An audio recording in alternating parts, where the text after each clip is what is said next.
மிதுன லக்கணத்திற்கு வழக்கம் போல செவ்வாய் தான். இதுல என்ன ஒரு சின்ன விஷயம்தான், நீங்க எனக்கு ஆகாத ஆள்னா உங்களுக்கு நான் ஆகாத ஆள் தான். இந்த வீடியோவை பார்த்துக்கிட்டு இருக்கிற ஒருவர் மிதுன லக்கணக்காரரா இருந்தாருன்னா அவருடைய செவ்வாய் தசை நினைச்சாருன்னா அப்படியே உடம்பு சிலிர்க்கும். இப்போது இந்த வீடியோவை பார்த்து கொண்டிருக்கின்ற சகோதர சகோதரிகள் கண்டிப்பாக அவர்களுடைய வாழ்க்கையில செவ்வாய் திசையை கிராஸ் பண்ணியிருந்தாங்கன்னா என்னுடைய வாழ்க்கை என்னுடைய வார்த்தைகளை முழுசா உணர்வாங்க. மனுஷனுக்கு ஜாதகத்திலேயே ஒரு ஜாதகத்துல 12 பாவகத்துல உன்னை வெட்டி தூக்கி காவாயில போட்டுடலாம் அப்படின்னு பார்த்தா அந்த 6ஆம் பாவம் தான். சனியோடைய காரகத்துவங்களை இரும்புல கொட்டி கொடுப்பார். ஆனாலும் அட்டமாதிபதி தான், திருட்டுத்தனமான வழியில தான் காசு கொடுப்பார். எல்லாரும் சனியை பத்தி அவ்வளவு மேன்மையா சொல்றமே, சனி என்பவர் இரக்கமே இல்லாத ஒரு, இருக்கவே கூடாத ஒரு கிரகம்.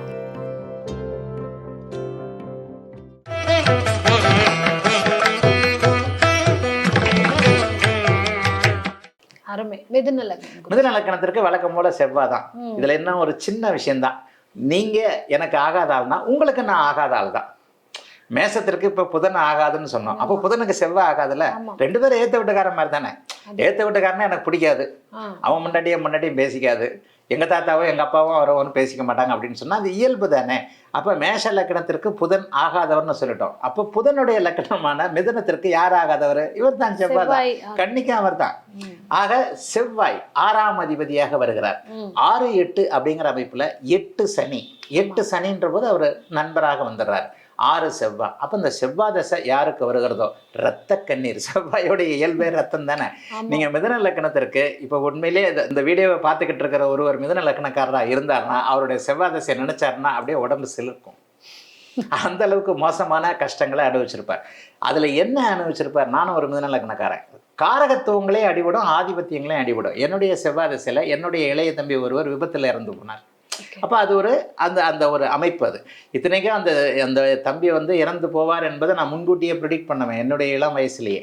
ஸோ இது அவங்க ஜாதகத்துக்கு இல்லை, ஃபேமிலியோட இருக்கிறவங்களுக்கும் அந்த தசை காலங்களில் அவங்களுக்கு அஃபெக்ட் ஆகும். குடும்பமே ஒரே உயிர்னு தானே சொல்கிறேன். அவர் என்னோட தம்பினா அவருடைய உயிர் போகுதுன்றது அவருடைய ஜாதகத்திலையும் பதிக்கப்பட்டிருக்கும் இல்லையா. எனக்கு தம்பி, எங்கள் அப்பாவுக்கு மகன் இல்லையா, எங்கள் அப்பாவுடைய ஜாதகத்தில் அவருக்கு ஒரு புத்திர சோகம் இருக்குன்ற அந்த அமைப்பு இருக்கும் இல்லையா.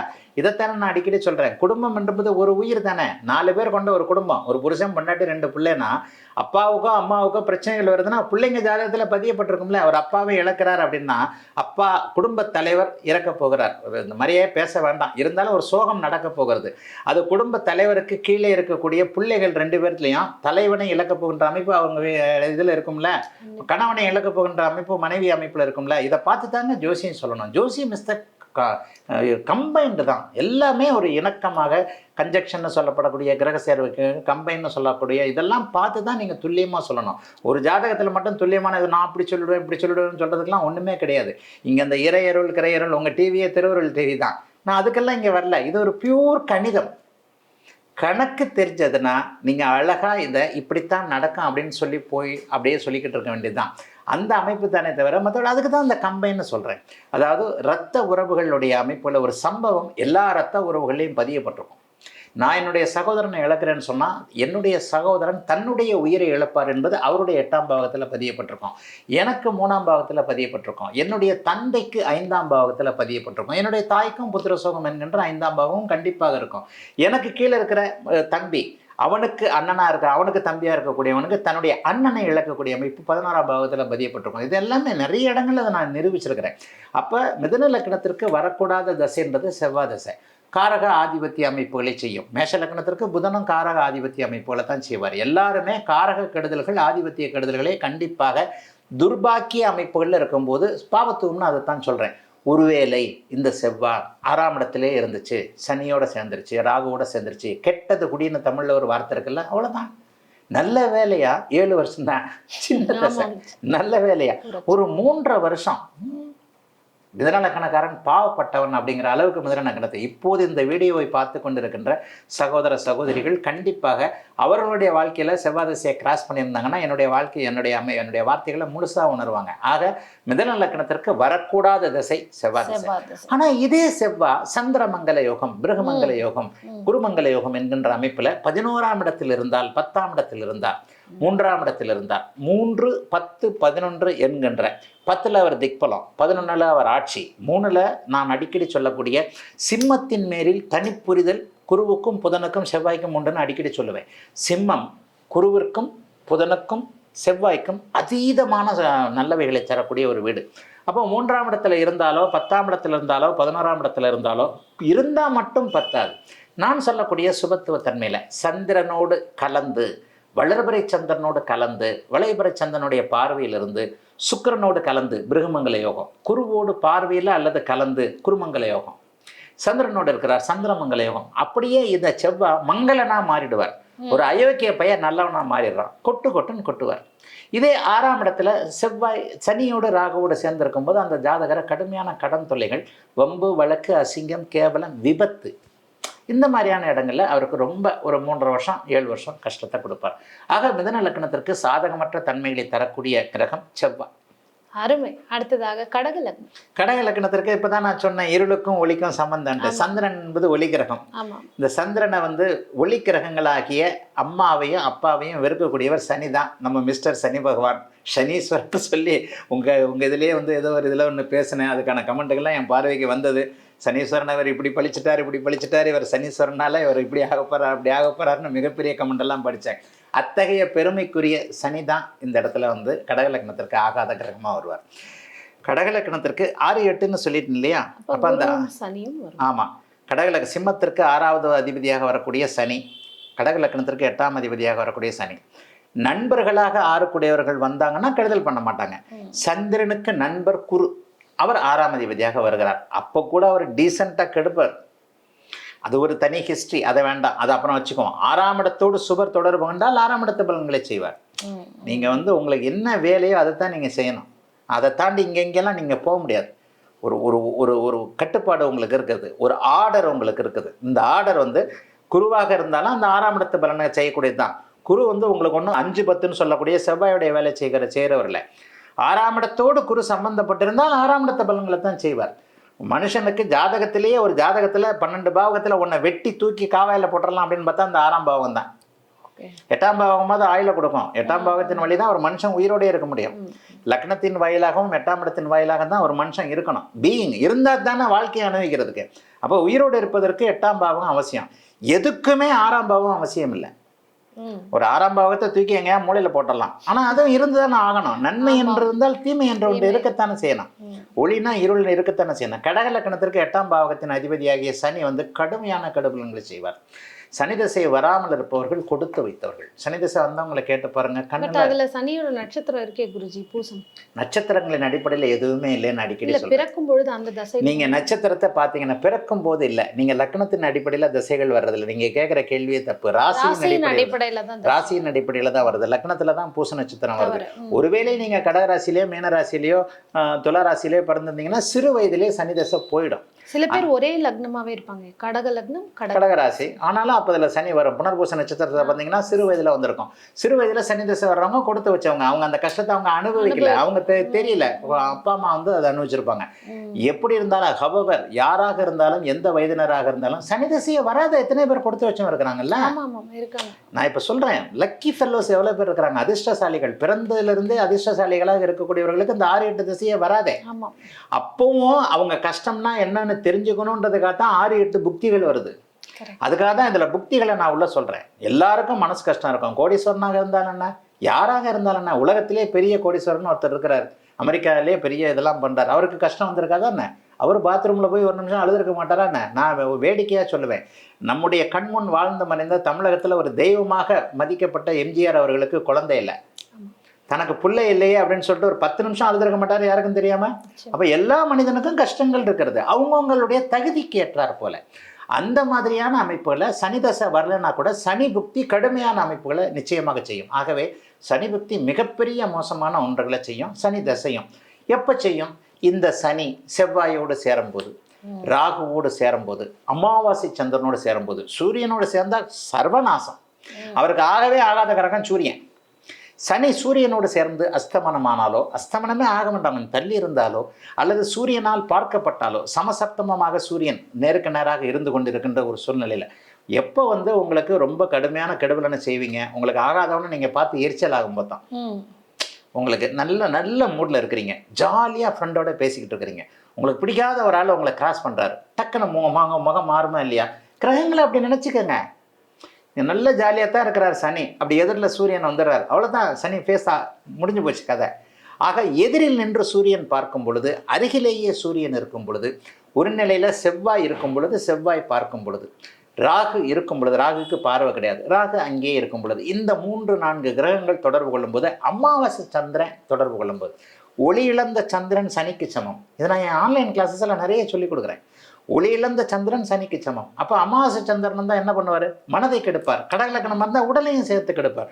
உங்களை தன்னம்பிக்கை இல்லாதவனாக்குவார். உங்களை வந்து எந்த லெவலையும் முடிவெடுக்க முடியாதவராக்குவார். கடக லக்னத்திற்கு சனி சந்திரன் சேர்ந்தவர்கள், தேய்பிரை சந்திரனை பிறந்தவங்க எல்லாம் பாருங்க, ஒண்ணுமே இல்லாம திண்ணை தொங்கியாக இருப்பார்கள். இந்த வார்த்தையை சொல்றதுக்கு நான் உண்மையிலே வருத்தப்படுறேன். என்னுடைய சொந்தக்காரர் ஒருத்தரே இருக்கிறார், கடக லக்னம், கும்பராசி, அமாவாசை சந்திரன் சனி சந்திரன் சேர்க்கை. 20 வயது 25 வயசுல கல்யாணம் பண்ணி வச்சோம். அதுக்கப்புறம் அவர் சுத்தமா அவரே எல்லாம் அவருடைய மனைவி தான் சம்பாரிச்சு போட்டுக்கிட்டு இருக்கு. இது என்னுடைய குடும்பத்துல எல்லாம் ஒன்று. நான் அந்த நபருக்கு இந்த பொண்ணை, எங்க பொண்ணை கொடுக்காதே என்ன, என் அத்தை பொண்ணை கல்யாணம் பண்ண வருவார். உண்மையை சொல்றதுக்கு என்ன, இப்போ ஆகிப்போச்சு 60-50 வயசு ஆகிப்போச்சு. இப்போ கொடுக்காதீங்க. இவர் அந்த இளம் வயது அப்பனா, ஏன்னா அவங்க ஒரு ஜோசியராகவே மதிக்கலை. என்னுடைய 20-25 வயசுகளில் நடந்தது அது. என்னுடைய அத்தை பண்ண ஒருத்தருக்கு கல்யாணம் பண்ண போகிறாங்க. கடக லக்னம், கும்பராசி, சனியும் சந்திரனும் 8ல் சேர்ந்துருக்குது, தேய்பிரை சந்திரனாக இருக்குது. இவன் வச்சு வாழ மாட்டான், இவன் சரியான தின்னு தூங்கி பையன், அவனை கொடுக்காதுன்னு சொன்னால் எங்கள் அத்தை மாமா கேட்கவே இல்லை. 3 வருஷத்துலேயே அது கன்ஃபார்ம் ஆயிடுச்சு. ஆக ஒவ்வொருவருக்கும் ஒரு ஜோதிட அனுபவம் இருக்கும். ஆக இப்போ நான் சொன்ன மாதிரி, எவர் ஒருவருக்கு சனி தசை பாபத்துவமாக இருந்து வருகிறதோ, அவர் சனி தசையில், சனி புக்தியில் கடக லக்னத்திற்கு கடுமையான அவஸ்தை. ஐயா விட்டுருங்கய்யா, சனி சூப்பராக வேலை செய்யுமா, வழக்கம் போல் விதிவிலக்குகளை சொல்லிடுவேன். அவருக்கு ரொம்ப பிடிச்ச கிரகம் குருதான். குருவின் பார்வை, குருவின் நினைவு, அதீதமான சாமி வருவார், ஆன்மீகத்தை வருவார். சனியோடைய காரகத்துவங்களை இரும்பில் கொட்டி கொடுப்பார். ஆனாலும் அட்டமாதிபதி தான், திருட்டுத்தனமான வழிகளில் தான் காசு கொடுப்பார், சீட்டிங் பண்ணி தான் காசு கொடுப்பார். இது சொல்கிறத கூட நிறைய பேருக்கு ஆஹா ஓகான்னு வரும். உண்மை அதுதான். சனியே திருடன் தான். இது சொல்கிறதுல என்ன வெக்கம்? திருட்டுத்தனமான வழிகளில் காசு கொடுப்பார். சனி திசையில் சம்பாரிச்சவங்கெல்லாம் யாரும் யோக்கியம்னு நான் சொல்லவே மாட்டேன். யாராக இருந்தாலும் நான் வந்து சில விஷயங்களை வாழ்வியல் அமைப்புகளோடு துல்லியமாக சொல்லக்கூடிய ஜோதிடர். சனி திசையில் நீங்கள் கடக லக்னக்காரன் சம்பாதிக்கணும், சீட்டிங் பண்ணி தான் சம்பாதிக்கிறீங்க. சும்மா வெளியில் சொல்லிக்கலாம், ஐயா இன்கம் டேக்ஸ் ஒழுங்காக கட்டுறேன்னா அப்படின்னு வர, அவ்வளோதான். யாராக இருந்தால் என்ன, 30% இன்கம் டேக்ஸ் நல்லா கட்டுறீங்களா, ரெக்கார்ட்ஸ் எல்லாம் பார்த்தா கரெக்டாக இருக்குமானா, ஆனால் இல்லைங்க அப்படி இல்லைங்க இப்படி இல்லைங்கன்னு வரும். அப்படி தான் ஏதாவது ஒரு வகையில் வருமானத்தை மறைத்தோ, வருமானமே முறையற்ற வகையில் வச்சோ, சொல்ல முடியாத, சொல்ல கூச்சப்படும் தொழில்கள்னு சொல்லுவேன். பார் வச்சுருக்கிறீங்க, ஒரு ஹோட்டல் வச்சுருக்கிறீங்க, என்னங்க பண்ணுறீங்கன்னா நான் ஹோட்டல் வச்சுருக்கிறேங்கன்னா தைரியமாக சொல்லுவீங்க. ஒரு பார் வச்சுருக்கிறீங்கன்னா கட்டக்குன்னு சொல்லுவீங்களா?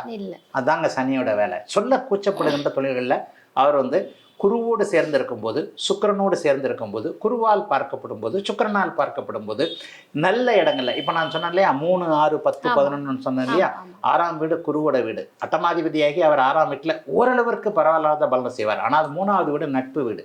10வது வீட்டில் அவருக்கு வந்து அங்கேயே நீச்ச பலன்கள் வரும். 11ஆம் வீடு எக்ஸலண்ட்டாக இருக்கும். 10வது 11வது வீட்டில் குரு சுக்கிர வளர்பிறை சந்திரனுடைய தொடர்புகள் இருக்கும்போது சனி நல்ல பலன்களை செய்வார். அடுத்தது சிம்ம லக்னத்துக்கு. சிம்ம லக்னத்துக்கு இதே தான். 6த்துக்கு 8த்துக்கு 6ஆ போட்டுக்கோங்க. இவரே தான். ஏன்னா ஒரு நிலையில பார்த்தீங்க அப்படின்னு சொன்னா குரு சனி தான். ஆமா, ஒளி கிரகங்களுக்கு சனி வந்து இருள் கிரகம், அவர் பாவராக வருவார். இங்கே 6ஆம் இடத்துல அவர் வந்து 6ஆம் அதிபதியும் 7ஆம் அதிபதியாக வருவார். 6ஆம் இடத்தோடு தொடர்பு கொண்டிருக்கின்ற காரணத்தினால 9.5 வருஷம் நல்ல பலன்களை செய்ய மாட்டார். கடக லக்னத்திற்கு 7ஆம் இடம் 8ஆம் இடமா வருவார். 9.5 வருஷம் கடுபலன்களை செய்வார். ஆக இந்த இடத்துல அவர் 6ஓடு தொடர்பு கொண்டிருக்கிறாரா அப்படிங்கிறத பார்க்கணும். சிம்ம லக்னத்திற்கும் சனியின் தசை கடுமையான கெடுபலன்களை, சாதகமற்ற தன்மைகளை கண்டிப்பாக செய்யும். ஆனால் எல்லாத்துக்கும் விதிவிலக்கு இருக்குது. அதாவது கூடுதல் குறைவு தன்மைகள் எப்படி இருக்கும் அப்படின்னு பார்த்தீங்கன்னா, 6ஆம் இடத்தோடு அவர் தொடர்பு கொண்டு ஒரு 2ஆம் இடத்தோடு தொடர்பு கொண்டிருக்கிறான்னு வைங்க, சர்வநாசம். உண்மையிலே சனி வந்து சர்வநாசத்தை தரக்கூடிய ஒரு கொடிய கெடுமையான இரக்கமற்ற கிரகம். சிம்ம லக்னத்துக்கு 2ஆம் இடத்துல இருக்கிறாரு, சனி திசை ஒன்றும் இல்லை. அங்கே ஏதாவது பாவ தொடர்புகள் இருக்கின்றன. ஒரு செவ்வாய் பார்க்குறாருன்னு மட்டும் வச்சுக்கோங்க, அல்லது அமாவாசை சந்திரனுடைய தொடர்பில் இருக்கிறவங்க வைங்க, வந்தவுடனே பொண்டாட்டி புருஷனை கெடுப்பார், குடும்பத்தை கெடுப்பார்.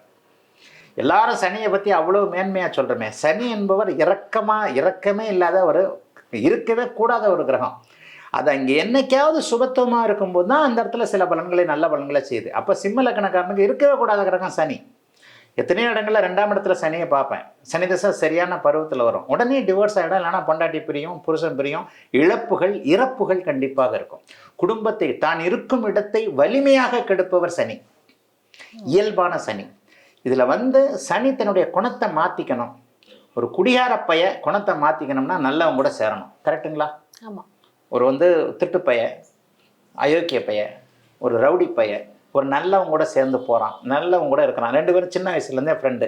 அந்த நேரத்துலையாவது தற்காலிகமாக தன்னுடைய கெட்ட குணங்களை ஒதுக்கி வைப்பானா இல்லையா? கண்டிப்பாக. வாடா சின்ன வயசு ஃப்ரெண்டு, ஒரு அவனும் ரவுடினாலும் அவனுக்குள்ள ஒரு மனசு இருக்கும், பரவாயில்லன்ட்டு அந்த நேரத்தில் தன்னுடைய பிட்பாக்கெட்ட குணத்தை, திருட்டு குணத்தை, முள்ளமாரி குணத்தை மறப்பான்.